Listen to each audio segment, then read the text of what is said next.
Hey everybody, good day. Welcome to another episode of the Good Living Podcast. I appreciate the love and everything that I've been getting from the last episode. Great stuff. Thank you very much. I think we're doing better and I'm being encouraged to release more of this. However, this episode is kind of going to be very I'm trying to go into my deep thoughts, the crazy thoughts that I have. I don't know who might share this type of thinking with me, but these are the things I think about deep down. And if you're not ready for it, if you get bored, feel free to leave. I don't think I'm going to mind the views on this one because, to be honest, I think they're actually crazy sometimes myself, but it's just the way I see the world. Now, from the title as you've seen, I really think the world now has become a scam. Maybe it has been for the last 50, 60 years, I don't know. But I always say this to my close friends around me. There are people who rule this world who are not the government. This world is controlled. Everything you see, every information you are getting, this world is orchestrated. It's like a mass choir, and there is a choir master or there are choir masters somewhere. And when I look at certain things that are happening, I think it's true. Alright. So I say social media is trash.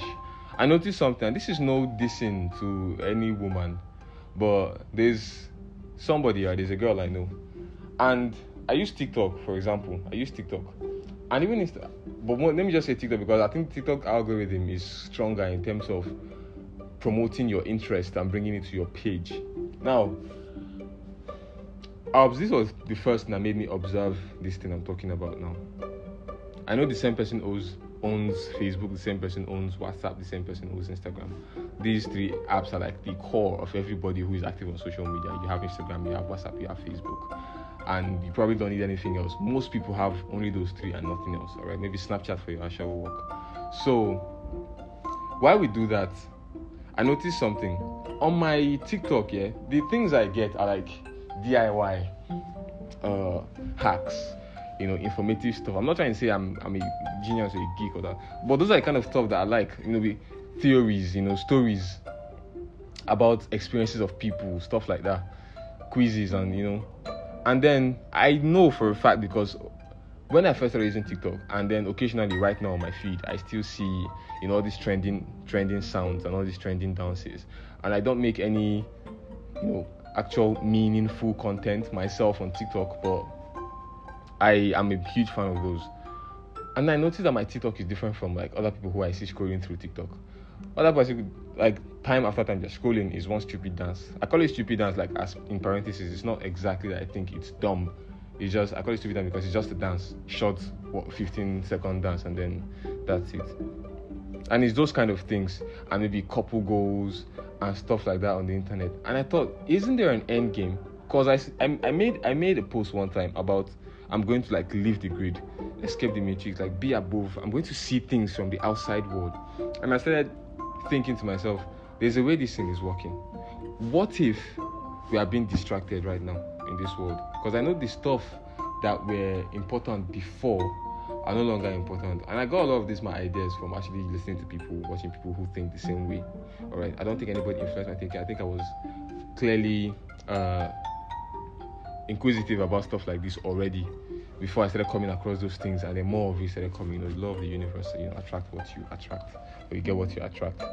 So I started thinking, what if social media is actually meant to distract us? Because if you look at life, even from a short span of 5 years ago till today, what do you see online? All right, if you watch the news on TV, for example, I'm sure you will see real stuff. But online, there's just stuff content that one is supposed to program you I should be making notes before recording. This is a bad habit. I think I should stop and start making notes so my podcast can be organized. All right, so one, there's stuff to entertain you. Entertainment has become before, serious stuff used to be number one, entertainment, something else number two, then entertainment number three. Entertainment was the leisure, your holiday, the break. But now, social media has made entertainment the order of the day.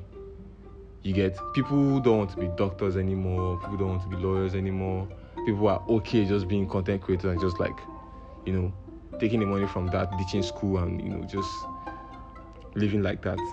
Now, the value, from what we're seeing, you understand, on social media, if you're on your phone, for example, now what do? Hi to this person, hello to that person. But in terms of feed, what you're seeing on your feed is constant comedy videos, entertaining stuff, some of these dances, some cute couple goal things, some random video of Santorini, Greece with a girl, and then a funny quote there that you might relate to and now share to your WhatsApp. It's just stuff like that. And then social media is now taking away a lot of real life and putting a lot of fake life in our face, you get, because you spend less time in real life and more time on your phone, and then you are engrossed with what you see on your phone, which is fake life, which is what people create for you to see. And now everyone is obsessed with likes, views, engagement on their posts, and then everybody is drawn to post the things that draw engagement. And then who is the grandmaster of engagement? Is the owner of these social media apps, right? So if you're posting something about how to fix the world in a genuine way, for example, it's not going to go viral. And it's not because it's not important or people don't actually like that stuff. It's just because the owners of these companies don't want you to see that stuff. And then they're going to promote the stuff that really isn't going to do anything to you in terms of wake you up or wake your mind up. So if somebody makes a post and say something funny or it's just a joke and stuff like that, those kind of things tend to get more views because they already programmed those type of content to route to, this type of field, so I know how you can make things go viral and things just shut down from the internet. And they line up this type of things to reach as many people as possible. And so you make a serious video, it's not getting anywhere, but you make a funny video and then it's all over the place, likes and comments and everything is just flying in. It's intentional. I don't like to believe anything is by chance. Maybe very few things, but I think almost everything in this world is done intentionally. And now at the end of it, what's the end game? What's the effect of that? People start to lose touch of stuff that they should actually be in touch with, and then start to focus and derive more and more joy in superficial things. So for example, I know now these days, all these quotes you see, before it was few people that used to do that. Few people's tweets used to go viral with sensitive advice, internet advice. Well, now just anybody with a Twitter account can even tweet something with their own burner account and then crop it and post to their WhatsApp because it seems reasonable. But sometimes, a lot of times, it's bad idea. It's bad advice. And people see it. But once you're a toxic person, you're a terrible person, but you relate to something you just saw in a printed text from a tweet, and it looks sensible because it's in that format, and then you take it to justify your own evil and post. I don't want to give excuses so it doesn't seem like I'm taking jab, because I know different people from different walks of life with different attitudes and different characters. All right, so I just leave it there. And then what else is being done? They are dividing us again to distract us. What do I mean by divide? There's a lot of things that are coming out now. Every community is rising up, seeking for their own rights, seeking for equality and stuff like that. And of course, everybody deserves equality. But why now? Why is everything now, mainstream? Now they've made men the enemy of society. Now, for example, I know there's a plan to emasculate men. You cannot. If you're, I don't know. Might not be rampant in Nigeria, but if you are a masculine man, you're not exactly loved, because they say you have to be in touch with your emotional side. You have to be in touch with yeah. And I don't think that's right, because I'm going to say it because it's copied. The driving force of every civilization is the men. The soldiers are the men. Whoever is building the infrastructures are the men. And I feel like these people on top, wherever they are, and I'm suspecting they have huge influence on social media, because that is what is moving the world now. What they are trying to do is to emasculate men, strip men of their masculinity.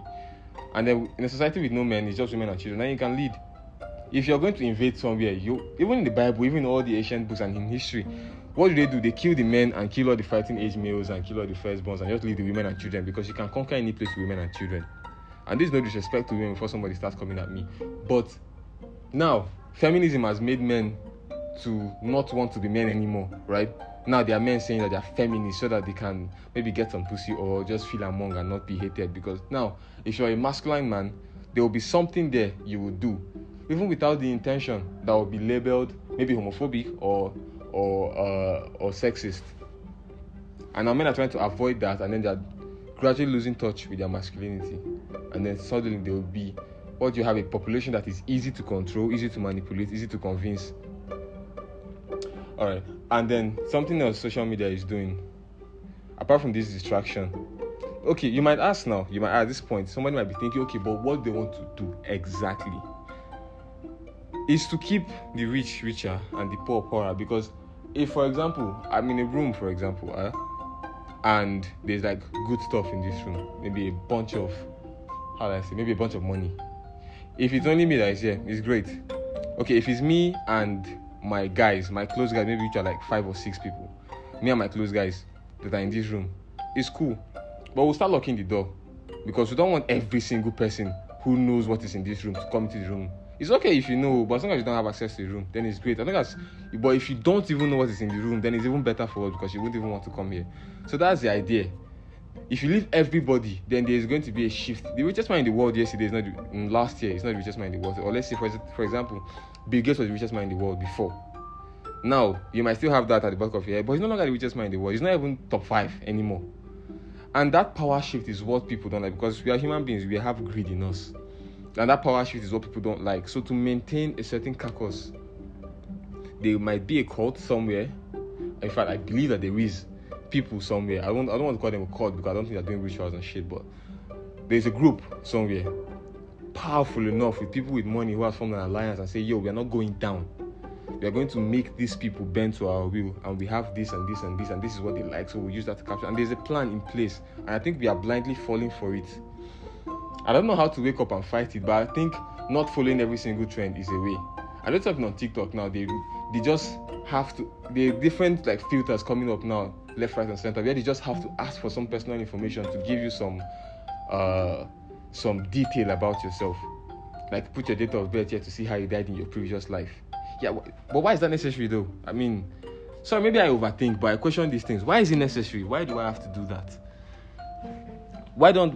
I kind of think they are collecting data and they keep collecting data. Already, Google collects more data from you than you think. All right? They've got your calls, everywhere you've ever been to with your phone. They have your age. Every time you've watched porn, everything. Opens app, close app, like all of that, they have it. It's all in your Google data. And then there's more stuff they might want from you without your permission. And there's no laws that you have controlling this. And you give it freely. I'm sorry, we all give it freely. And then there's more stuff and the more stuff they have about you, the more control they have over you. The government knows that I exist, knows my bank account, has access to it, has access to me. It's difficult for me to rebel against them because I can just block my account, seize my accounts, I go hungry, and then boom, I have to bend to their will. So the more stuff they have on you, the more stuff they have on you. You understand? So what was I even saying? Where was I before? Yeah. Okay, I've actually forgotten, to be honest. But on the general issue of distracting us and trying to take over. So there are certain things that I think have been brought up that are not right. For example, COVID-19. Seriously, in Nigeria, because we hear this thing, maybe we are not living in Europe, and we hear that, okay, it was worse in America, it was worse here, it was worse there. And I think it was just a case of mass hysteria in those places because they rely on the government and rely on the news. And our luck here is that we already lost faith in our government, that we didn't really care much about what they said in this part of the world. But in the western part of the world, they rely a lot on their government and they trust their government. Most of them do. And then there's this mass hysteria and then people are dying.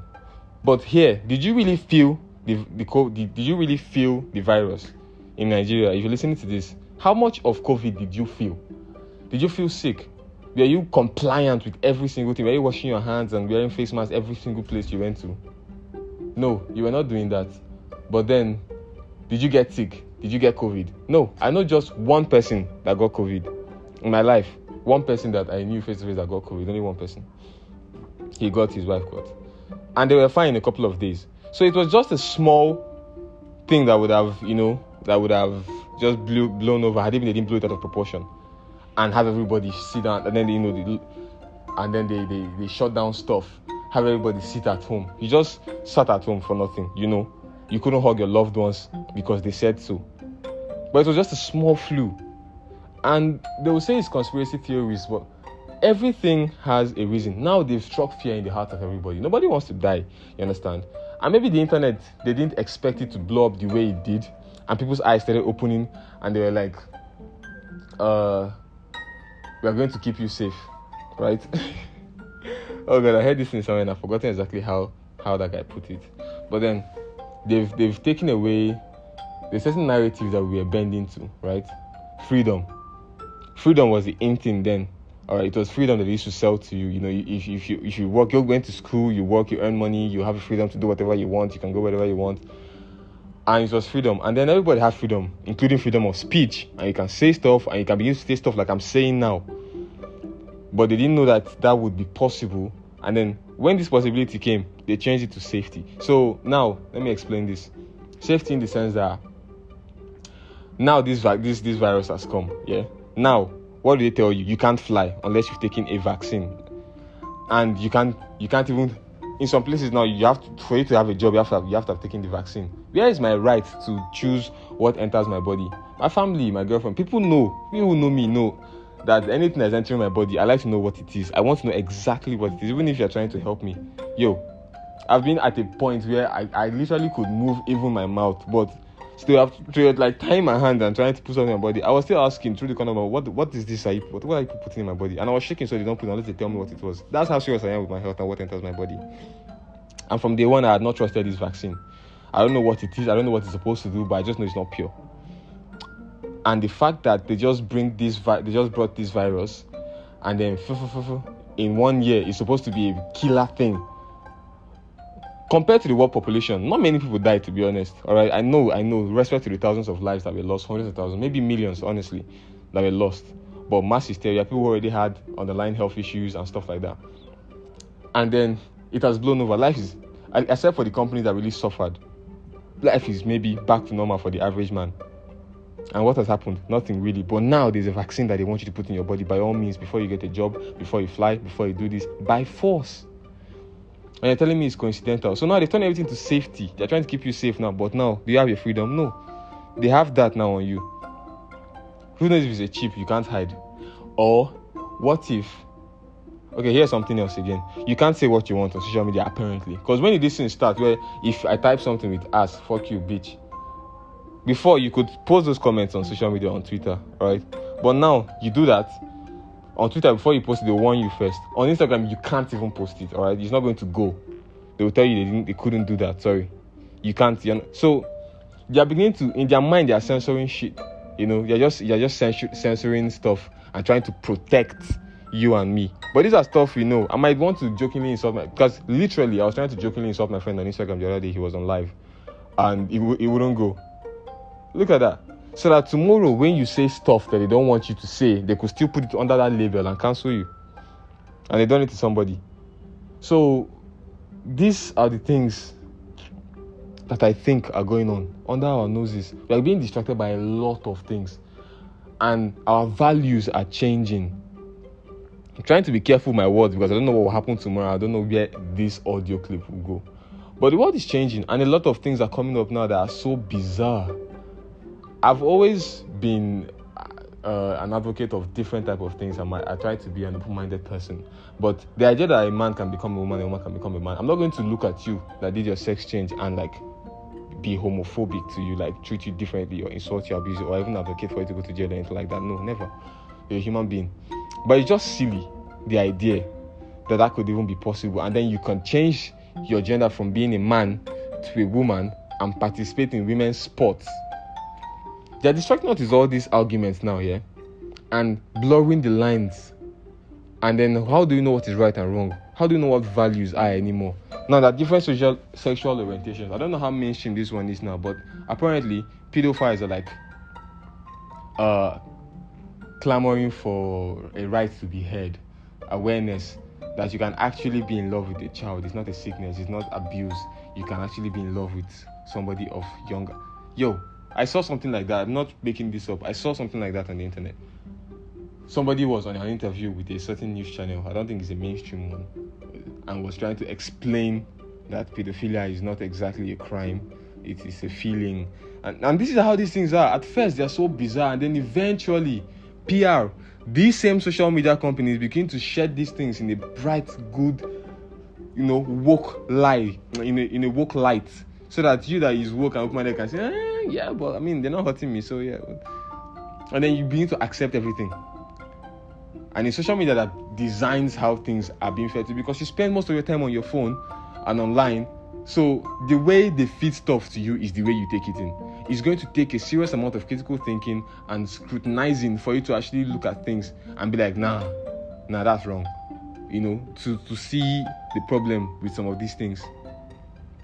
It's to take that for you to see. However, the majority of people just see what they see on social media and take it in like that. And that is it. It's intentional. While I'm not sure what the end game is, I will find out, but I'm going to know that I'm going to break out of that, because there's a certain amount of money you have. I saw this interview, one guy that deals crypto, like he's super rich. I don't even know how much he has, but he has like a shitload of money. And he said he's going to try not to get more than $2 billion. Like $2 billion is his limit. I want to be the richest guy. Like, I'm literally saying I want to be the richest man in the world. But now, he says that the truth is, he has seen that there's a certain level of money you have to conform to certain rules. Maybe he knows somebody who has knocked on the door of that thing before, but didn't quite enter. You get? And I don't want to be caught up in all that bullshit. What I want to do is make that much money and then be rebellious towards those groups. You get? That's what my plan is, for example. So there are people who, when you get to a certain level of money, they know you have this certain level of power and influence, and you have to align with our plans, or else we'll use the powers that we already have to bring you down. Because you cannot be up here with us and not agree with us. That's the kind of thing that's happening. I saw another interview about a musician. His name was there. I googled him. The guy had won a Grammy before, but I didn't know him. He said you're going to get to a certain stage in your career, you sell double platinum records. There are 3 doors you have to follow, right? You go straight, you're on your own. Good luck with your career. You go one way. That's where the big boys are. Those people the like top names, A-listers in the industry. That's where they are, and you have your chances of like being mainstream, complete A-list superstar artist. From then on, is guaranteed. There's another door of something else. And he said he went through. He didn't want to do any of that shit. And I don't know his name, of course, obviously, because those people in that place will not associate with him anymore. It's like a small cold war between those who agree to join the cult and those who do not. And I'm trying to say all these things as quickly as I can so this podcast doesn't go long. But this is what I feel is happening intentionally. Even football. I'm a mad football fan. I'm an Arsenal fan. I'd say it anywhere. But still, I know that stuff like this are a distraction. It's not a distraction that, okay, they want me to put my head in the game and do what? What am I supposed to do? It's just for you to know, right? Know this. Don't follow every single thing. When they say put your details here, even if it looks like double check, triple check, do you need to? Because they say the sign of the devil, for example, the biblical ones. I mean, those of us who grew up with Christianity, there's a mark of the devil that will come at the end of the day, 666, and they keep telling us it's not going to be obvious. Nobody's going to come and write number 666 3 times on your head. It's stuff like this. You're going to accept things without even knowing, and boom, you have the mark. Yeah, I'm not trying to be a preacher here, though. I'm just saying things are happening behind the scenes, or rather above the scenes, intentionally, and we should look out for those things. All right. Is what I'm saying. If anybody has an argument with me or stuff, I want to have this argument with somebody. Like, I want to have a discussion, because if we can bounce ideas, maybe more things will come. Maybe I'll know what the end game is at the end of the day. Because this is just Earth. I don't know why anybody would want to and I don't think those people genuinely think they are doing bad. It's just like me and my friends thinking, yo, this is how I think the world should be, and I think this is the way I can align everybody without killing everybody. You know what I'm saying? So I think that's the kind of thing that's happening. But it shouldn't be. It's wrong. All of us are conscious that we have the right to our rights, and we should be able to exercise them how we want. All right, listen, guys. Thank you very much for listening to this. I think I've spoken enough. My throat hurts already. So thank you. I'm exhausted. Bye. Have a nice day.